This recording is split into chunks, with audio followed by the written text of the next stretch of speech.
So I'm down at the North Carolina site today. We're here in Cedar Grove, North Carolina, where I've got a little food forest project going on that I've been working on for the past 2 years or so. For those of you who are not familiar, I've got some other videos of establishing, planting trees, and I've made a lot of videos in this space talking about various things. I'm no longer living very close by to this site, so I only stop by, here and there. And I think this video is going to be just a random compilation of things that I'm noticing and observing while I'm down here. First off, all of these little plants you're seeing here with these leaves, these are Kentucky coffee tree seedlings. And what's interesting is when I first showed up here, when was this? This would have been 2 years ago. It's spring of 24 right now. I guess I showed up in spring of 22, early spring. It's now it's almost summer now. Anyway, you get the point. About 2 years ago, I plopped down a bunch of Kentucky coffee tree seed in this grassy area. I cut the grass down, I put the seed in, and I had a light dusting of mulch. I didn't have a whole lot of mulch material at the time.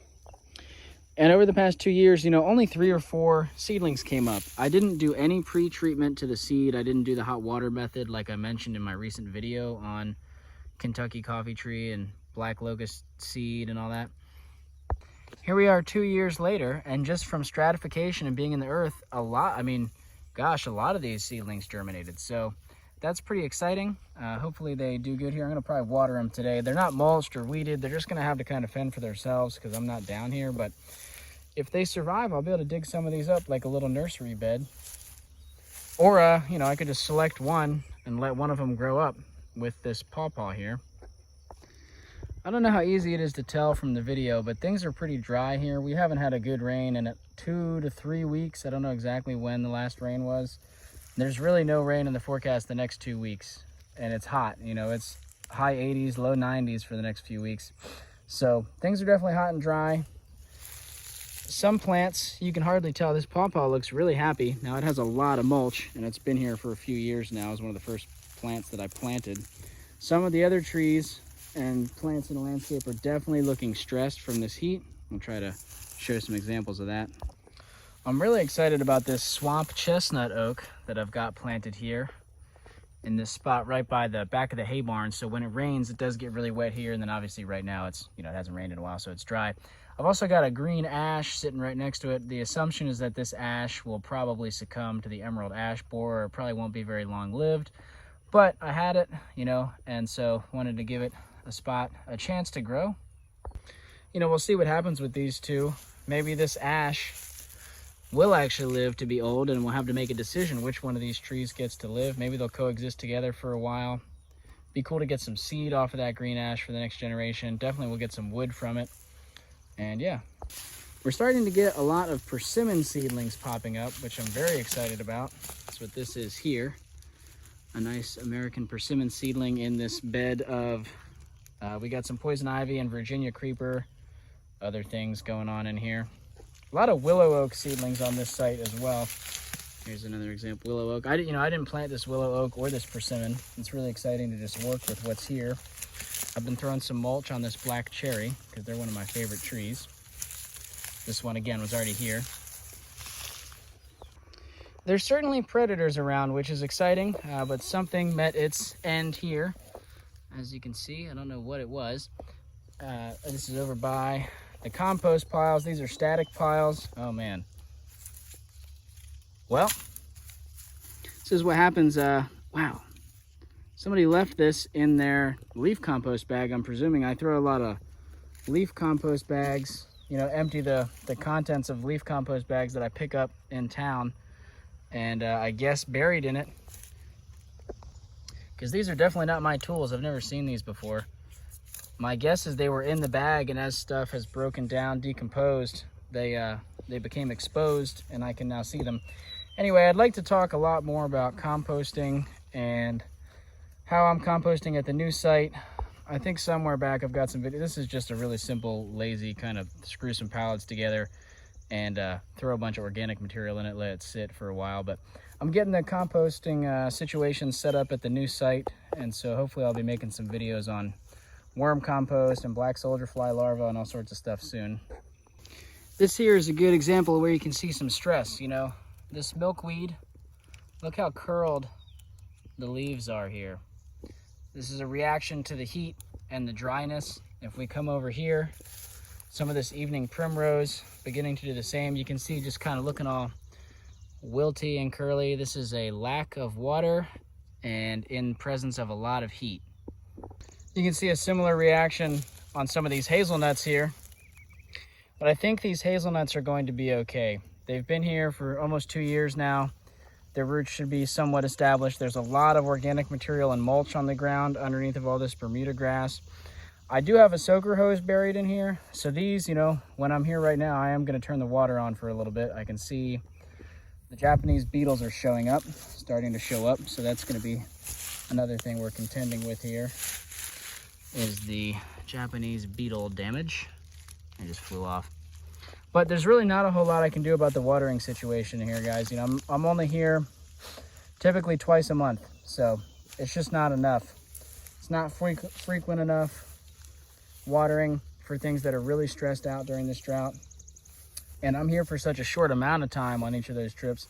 I can't get water on every tree and shrub and plant that I've planted here. So I try to triage, do what I can, and then it's just really the hardy ones survive, I guess, is really where we're at. It's not ideal, but it is what it is. And in a way, you know, there's a lot that can be learned and gained from this situation.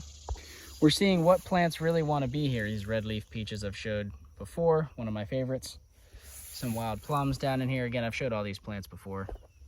Like, we're learning things. This kale is surviving in the grass and the weeds and the heat where many other plants are struggling.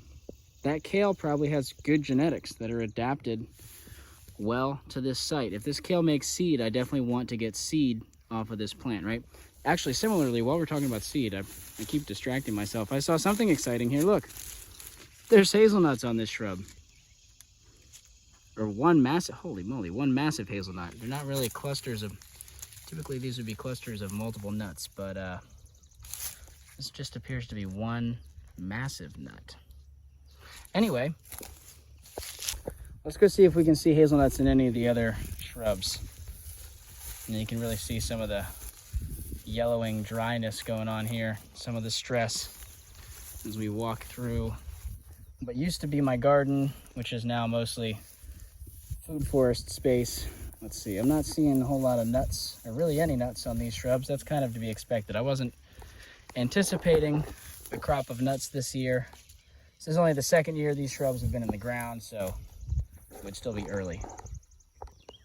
Here we can see the Japanese beetles. I don't know what animal is causing, well, it's obviously this caterpillar, these caterpillars.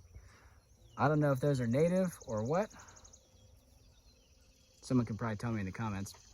But whether native or not, you know, my philosophy with bugs, especially, I mean, I'm not here, so I really can't, I can't do anything about bugs now. But even when I was here every day, you know, my philosophy with bugs is I kind of just, I don't really do a whole lot. If they're there, they're there. I typically don't put in a whole lot of effort to fight the bugs. It's just not something I have interest or time in. You know, the way that I fight them is by trying to do everything I can to make the plants healthy. So in a situation where I'm, you know, like in Virginia, where I'm at every day, giving the plants adequate water, giving them as much compost and mulch as they need, applying compost extract, compost tea if things are really looking bad.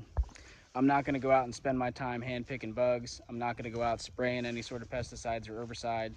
It's my choice. That's just how I like to do it. Your mileage may vary. You may have a different way of doing it, and that's totally okay. I'm not here to say that this is, you know, the way I'm doing things is the right way or the only way, but just talking about my kind of philosophy in growing mostly perennials, but also in my garden where I'm growing annuals. It's kind of the same thing. And then again, this whole site is just an extreme version of that, where I gave a lot of mulch and compost during the off season this year. I gave a lot of water throughout the hot season last year. I'm not able to do much of anything now for these plants. So hopefully they're established enough. I got a raspberry in here I wanted to come and check on. It's this sucker here, and it's got some long, this is a sweet gum, but it's got some long arching, you know, vines, and then it's also started to sucker out here and here. But obviously it's in amongst a bunch of weeds, so I don't know. I could let this spread. I think I might try to dig up a lot of these suckers in the fall, bring them somewhere else, kind of get things a little more organized here. I made a video a while back about these blueberries that were runners that I dug up from an established blueberry patch. Sorry if the camera's not focusing there. It's hard for me to see with the glare. But, you know, they're in here, in and amongst the grass. You can see where I did mulch and the grass is creeping in. And you can see I do have a soaker hose, so I've watered these like 2 or 3 times this season, you know, when I'm down here. But I would say they're looking pretty good. I think there's a good chance a lot of these blueberries are going to take long term. So I think I need to go switch the water on for these hazelnuts and these blueberries now while I'm here just talking and rambling. It's a good thing I could have going. Definitely need to get a tarp on my leaf compost pile because as you can see, there's stuff growing in it. We don't want a whole lot of rhizomes and seeds in there because I want to use that leaf compost in the fall. It's also amazing how fast that stuff breaks down. You know, that pile was way taller when I left in late winter, early spring. You know, the middle of the pile was almost up to here. It's already shrank a lot just from breakdown, decomposition. Always crazy how much things shrink when we compost. Chestnut looking good despite the drought, so that's exciting. Here in the grass, we're now down kind of further into the tall stuff. Got some of these wild plums here, and they definitely look a little drought stressed. You know, you can see the curling of the leaves, but they did this last year and they pulled through just fine. They're still putting, you know, this is where new growth for this year. So they put on like a foot of growth. I think they're still in the establishment period. These were suckers, field dug suckers that I dug up, you know, 1.5, 2 years ago, something like that. Whole line of them here. For folks who've been with me for a while, a lot of this might seem repetitive. You know, a lot of these plants don't look that different from the last time I did an update, but definitely there's always change. You know, you come down every 2 weeks, there's definitely changes in the landscape you can notice. I don't know how well some of the changes show up on camera. You can see the beetles are here. Oh well. It's so interesting to me how different plants behave. Here we have a hazelnut. Look how curly this hazelnut looks compared to just like 5 feet away, this hazelnut. Is the soil dramatically different? Is it that the genetics are dramatically different? You know, did a mouse chew through this one's roots and not that one or something? It's just, it's so interesting. Hardly 5, 6 feet away, completely different presentation in the plants.